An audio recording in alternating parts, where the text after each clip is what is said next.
Hi, welcome back to the virtual sponsorship series. Today's video will be on the second half of chapter 2, There's a Solution. We're going to pick up where we left off on page 23. If you haven't seen the previous video, check that out now. Once in a while he may tell the truth, and the truth, strange to say, is usually that he has no more idea why he took that first drink than you have. Some drinkers have excuses with which they are satisfied part of the time, but in their hearts they really do not know why they do it. Once this malady has a real hold, they are a baffled lot. There is the obsession that somehow, someday, they will beat the game, but they often suspect they are down for the count. How true this is, few realize. In a vague way, their families and friends sense that these drinkers are abnormal, but everybody hopefully awaits the day when the sufferer will rouse himself from his lethargy and assert his power of will. So in this paragraph, they're referring to the excuses that we make for our drinking. Sometimes we have semi-plausible excuses, mostly due to some sort of stressful situation or ill fortune that has befallen us. We very often play the victim card.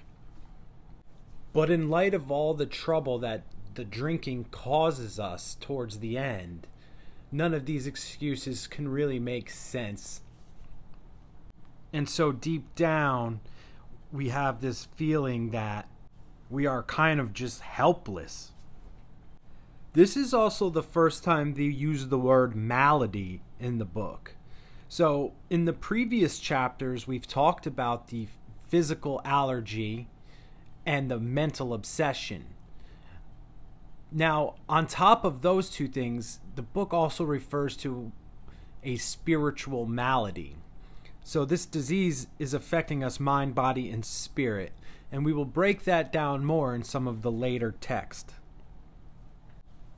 And then they go on to talk about the great obsession of every alcoholic drinker out there. The obsession that maybe, just somehow, we can find a way to drink without having to endure the consequences that follow. Now, if I'm being 100% honest, if I could drink without consequences, I probably would still be drinking. Unfortunately, that is just not a possibility for somebody like me.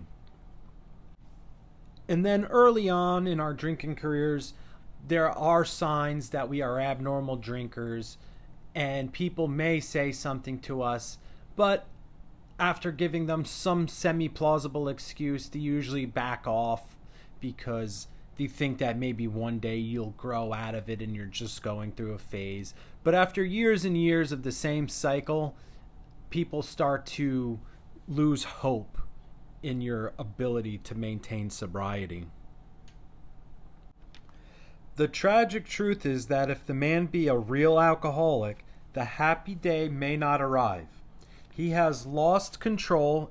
At a certain point in the drinking of every alcoholic, he passes into a state where the most powerful desire to stop drinking is of absolutely no avail. This tragic situation has already arrived in practically every case long before it is suspected. And so this is a really great feature of our alcoholism. A great way to describe it to somebody who may be questioning whether or not they have a problem with alcohol is we drink against our will. No matter how badly we wish to stop, no matter what is on the line, we drink. And then to reiterate a point that we made in the last video, we cross the point of no return. We cross this invisible line where we can no longer stop drinking, even if we desire to with all our heart, long before it's suspected. So we're still having fun when we cross this invisible line and have no desire to stop whatsoever. And then by the time things get bad, it's too late. The fact is that most alcoholics, for reasons yet obscure, have lost the power of choice and drink. Our so-called willpower becomes practically non-existent. We are unable at certain times to bring into our consciousness with sufficient force the memory of the suffering and humiliation of even a week or a month ago. We are without defense against the first drink. So a little history here. The italics that are used in this paragraph signify that this is a very important point that they're trying to make. Back when this book was being published originally, it was very expensive to italicize the text. And so the fact that they were willing to pay for this to be italicized means that it was very important for them to stress this point. And this paragraph is a great way to describe the insanity that they're talking about in step 2. Step 2 says we came to believe that a power greater than ourselves could restore us to sanity. The insanity that they're referring to is not the insane things that we do when we're drunk or high. It's the insanity of the first drink. It's this inability to bring to mind with sufficient force the suffering that alcohol causes us every time. Oftentimes in AA, you will hear people say, I got a built-in forgetter. Sanity is often defined as wholeness of mind. And when our sanity is restored and we have this wholeness of mind, we are able to relatively easily remember this suffering. In my life, this insanity goes much further than just forgetting about the suffering that alcohol caused me.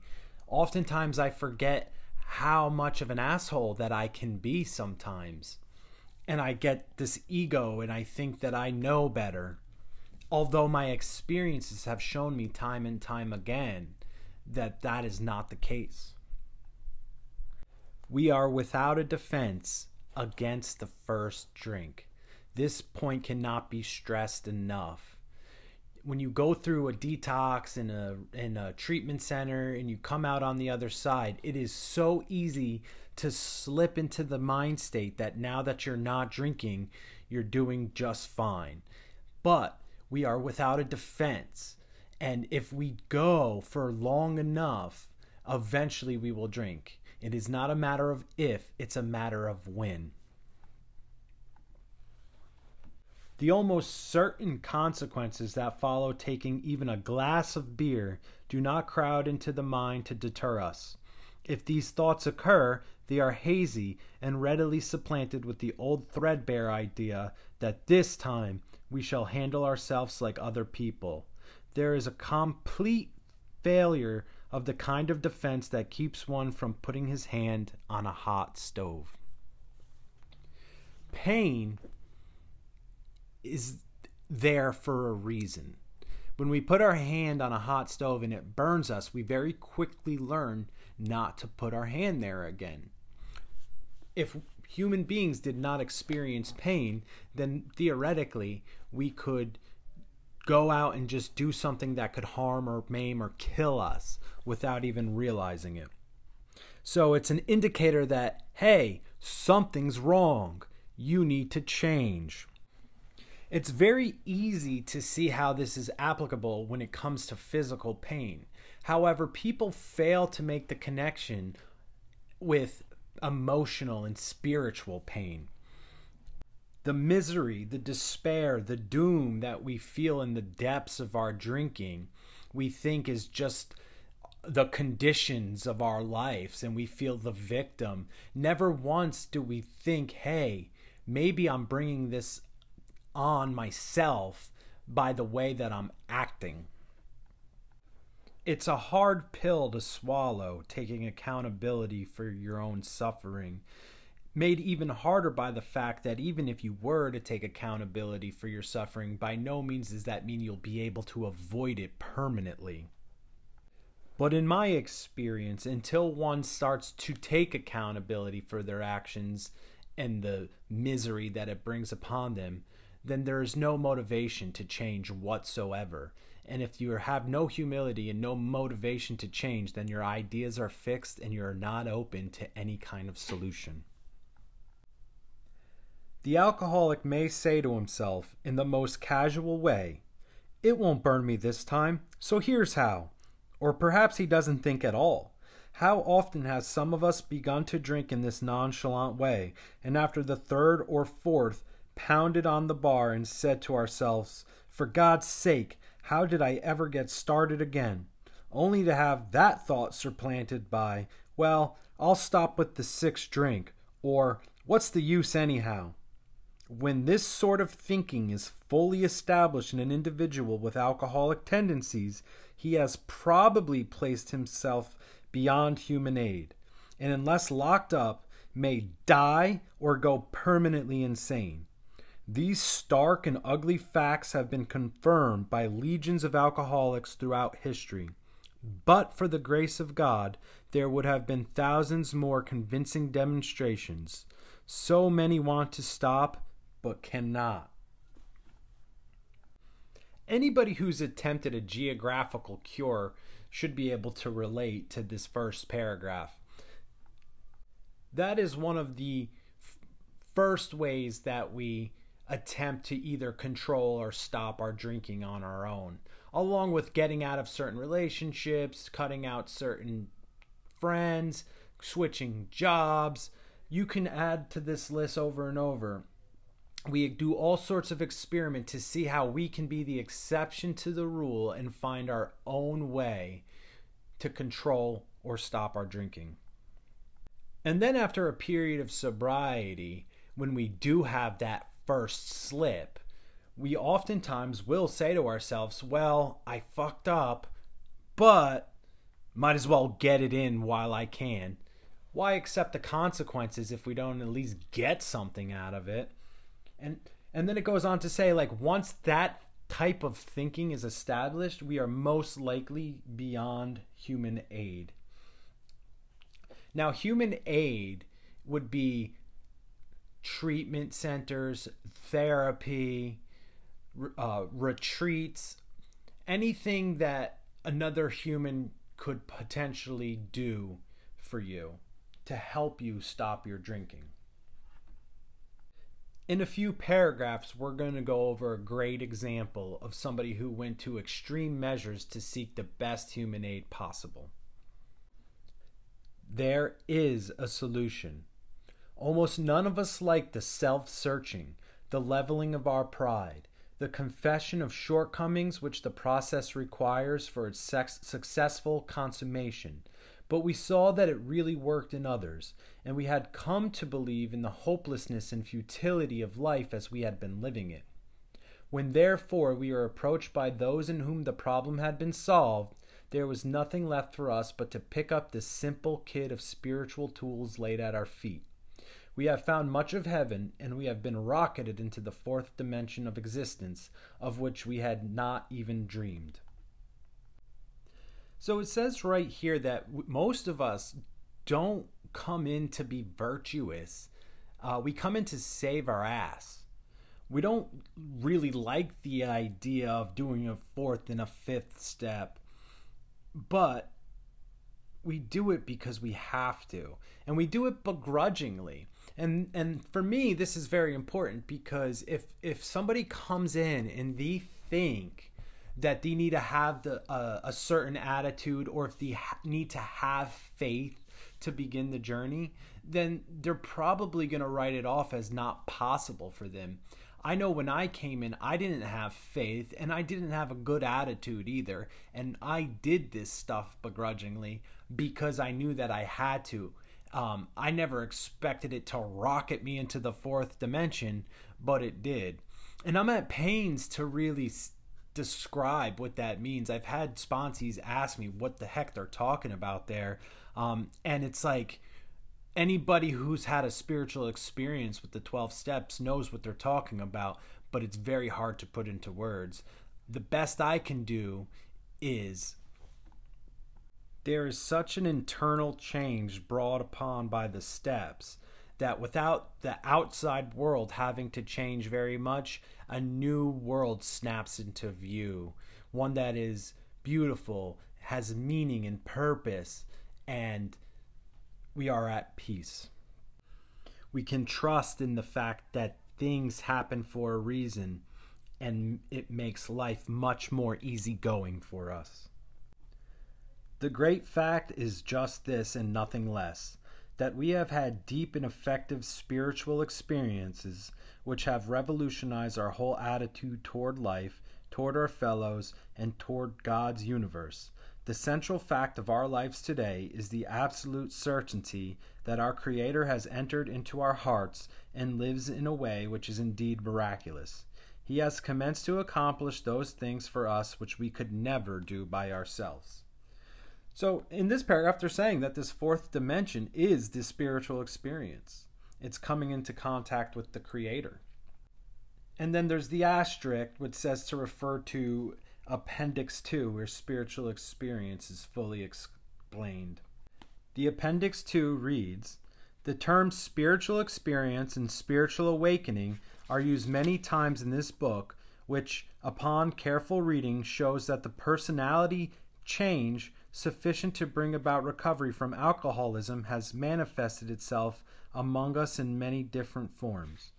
Yet it is true that our first printing gave many readers the impression that these personality changes or religious experiences must be in the nature of sudden and spectacular upheavals.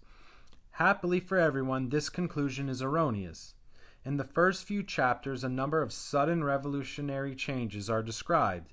Though it was not our intention to create such an impression, many alcoholics have nevertheless concluded that in order to recover, they must acquire an immediate and overwhelming God consciousness, followed at once by a vast change in feeling and outlook. Among our rapidly growing membership of thousands of alcoholics, such transformations, though frequent, are by no means the rule. Most of our experiences are what the psychologist William James calls the educational variety, because they develop slowly over a period of time. Quite often, friends of the newcomer are aware of the difference long before he is himself. He finally realizes that he has undergone a profound alteration in his reaction to life, that such a change could hardly have been brought about by himself alone. What often takes place in a few months could seldom have been accomplished by years of self-discipline. With few exceptions, our members find that they have tapped an unsuspected inner resource which they presently identify with their own conception of a power greater than themselves. Most of us think this awareness of a power greater than ourselves is the essence of a spiritual experience. Our more religious members call it God consciousness. Most emphatically, we wish to say that any alcoholic capable of honesty, facing his problems in the light of our experience, can recover, provided he does not close his mind to all spiritual concepts. He can only be defeated by an attitude of intolerance or belligerent denial. We find that no one need have difficulty with the spirituality of the program. Willingness, honesty, and open-mindedness are the essentials of recovery, but these are indispensable. There is a principle which is a bar against all information, which is proof against all arguments, and which cannot fail to keep a man in everlasting ignorance. That principle is contempt prior to investigation. So that appendix uses the word change and other synonyms 9 times. And we are going to go into depth with this spiritual experience as we go through the book. But to put it simply, a spiritual experience is something outside of you that happens that changes everything. It changes your perception of the world, it changes your heart, and it changes your mind. If you are as seriously alcoholic as we were, we believe there is no middle-of-the-road solution. We were in a position where life was becoming impossible, and if we had passed into the region from which there is no return through human aid, we had but 2 alternatives. One was to go on to the bitter end, blotting out the consciousness of our intolerable situation as best we could, and the other to accept spiritual help. This we did because we honestly wanted to and were willing to make the effort. So there's some important points that they're making here. One is there's no middle of the road solution. One thing you'll hear in AA a lot is you're either working towards your recovery or working towards your relapse. There is no neutrality. You cannot stay sober on yesterday's work. Therefore, you must earn your daily reprieve by practicing these principles on a daily basis.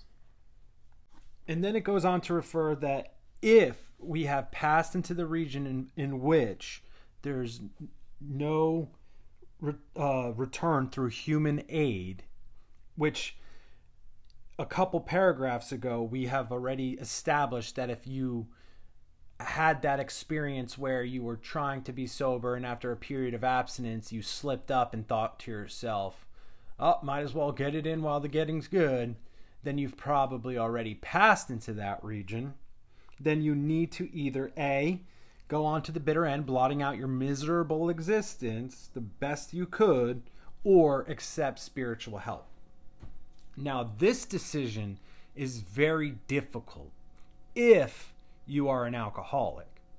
If you were to ask somebody that's not alcoholic to make a decision between those two things, it would be blatantly obvious what decision these should make. But a real alcoholic's going to want more details than that. They're going to want to know, how well can we blot it out? How bitter is it going to be? What is the spiritual help they're talking about anyway? In my case, that decision was taken away from me. No matter how much I drank or no matter how much I drug, I got to a point where I could no longer blot out my miserable existence. And so I was left with only two options. I could either kill myself or try to accept the spiritual help for once. And even that was kind of a difficult decision, but I figured I might as well at least give it a good try before I end it all. And so, if alcohol could still blot out all my problems and all my misery, I would probably still be out there blotting it out, but it is just not so. A certain American businessman had ability, good sense, and high character. For years he had floundered from one sanitarium to another. He had consulted the best-known American psychiatrists. Then he had gone to Europe, placing himself in the care of a celebrated physician, the psychiatrist Dr. Young, who prescribed for him. Though experience had made him skeptical, he finished his treatment with unusual confidence. His physical and mental condition were unusually good. Above all, he believed he had acquired such a profound knowledge of the inner workings of his mind and its hidden springs that relapse was unthinkable. Nevertheless, he was drunk in a short time. More baffling still, he could give himself no satisfactory explanation for his fall. So he returned to this doctor whom he admired, and asked him point blank why he could not recover. He wished above all things to regain self-control. He seemed quite rational and well-balanced with respect to other problems. Yet he had no control whatever over alcohol. Why was this?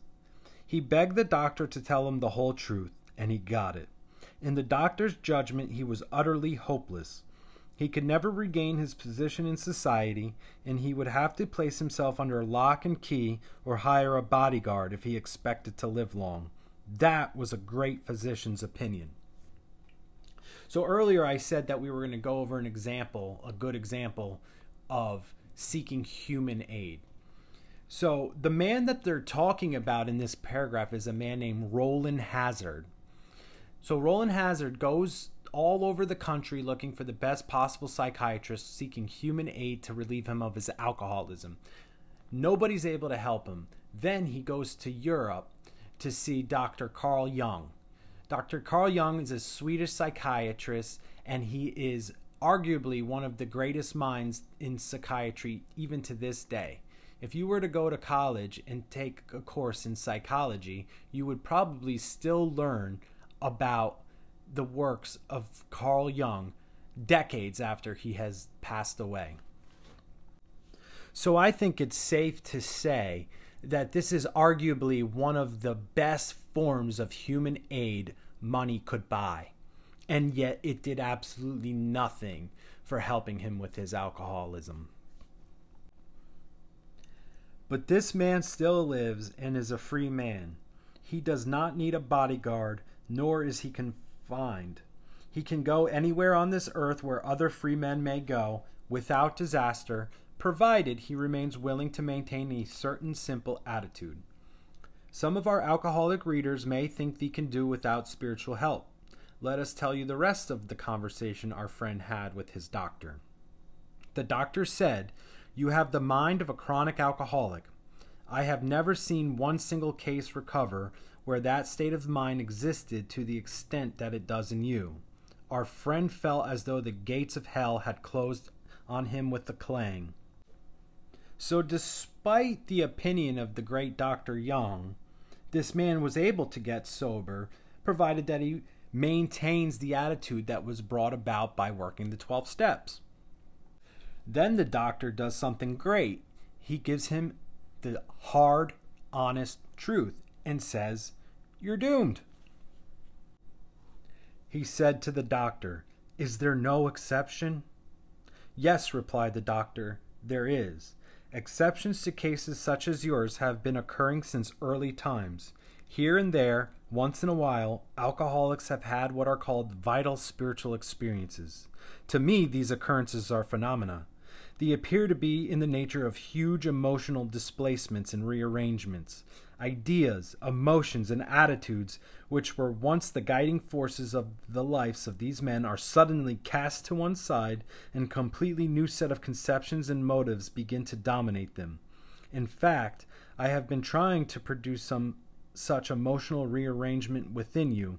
With many individuals, the methods which I employed are successful, but I have never been successful with an alcoholic of your description." So then Dr. Jung really puts Roland Hazard on the right path here. He can't tell him how to do it, but he tells him that the key to his success would be to have what is called a spiritual experience. To him, these are phenomena, the equivalent of ghosts. And then he goes on to explain it in a very scientific way, but then admits that although he understands the psychological change that comes about as a result of these spiritual experiences, he does not have the power within him to give him one himself. Upon hearing this, our friend was somewhat relieved, for he reflected that, after all, he was a good church member. This hope, however, was destroyed by the doctors telling him that while his religious convictions were very good, in his case they did not spell the necessity vital spiritual experience. Here was a terrible dilemma in which our friend found himself when he had the extraordinary experience which we have already told you made him a free man. So this is another important point here as well. Going to church does not necessarily spell out spiritual experience. Some people, when they try to get sober, think that they can do without AA and could substitute going to church. Although going to church would definitely not hurt somebody's recovery, I find that it's in most cases not enough. So often, people that are members of religious groups accept a set of beliefs, but that is not enough for the alcoholic. With the alcoholic, we need a program of action in order to be able to maintain our sobriety. Furthermore, the advice one might receive from other church members who are not alcoholic may not be appropriate for the subtle insanity that exists within an alcoholic's mind. Without the like-minded people around you that suffer from the same issue, it would be very hard to get advice relating directly to your alcoholism. We in our turn sought the same escape with all the desperation of drowning men. What seemed at first a flimsy reed has proved to be the loving and powerful hand of God. A new life has been given us, or, if you prefer, a design for living that really works. The distinguished American psychologist William James, in his book Varieties of Religious Experience, indicates a multitude of ways in which men have discovered God. We have no desire to convince anyone that there is only one way by which faith can be acquired. If what we have learned and felt and seen means anything at all, it means that all of us, whatever our race, creed, or color, are the children of a living Creator with whom we may form relationship upon simple and understandable terms as soon as we are willing and honest enough to try. Those having religious affiliations will find here nothing disturbing to their beliefs or ceremonies. There is no friction among us over such matters. And so, just as this paragraph suggests, Roland Hazard seeks his escape with the desperation of a dying man. He starts to go out and seek out something that could possibly give him a spiritual experience. He then finds the Oxford group. The Oxford group is a religious Christian-based group that had a program of action and a number of spiritual principles that they applied in their life that mimicked the 12 steps of AA before AA and the 12 steps even existed. After becoming a member, Roland Hazard had the vital spiritual experience that he was looking for and became sober. While he was sober in the Oxford group, he started to try to help other alcoholics recover. It was there that he met Ebby Thatcher. Roland Hazard sponsored Ebby Thatcher. Ebby Thatcher got a spiritual experience and got sober as a result of that, and then he showed up at Bill Wilson's house to get him sober. Thus, AA was born. Pretty interesting.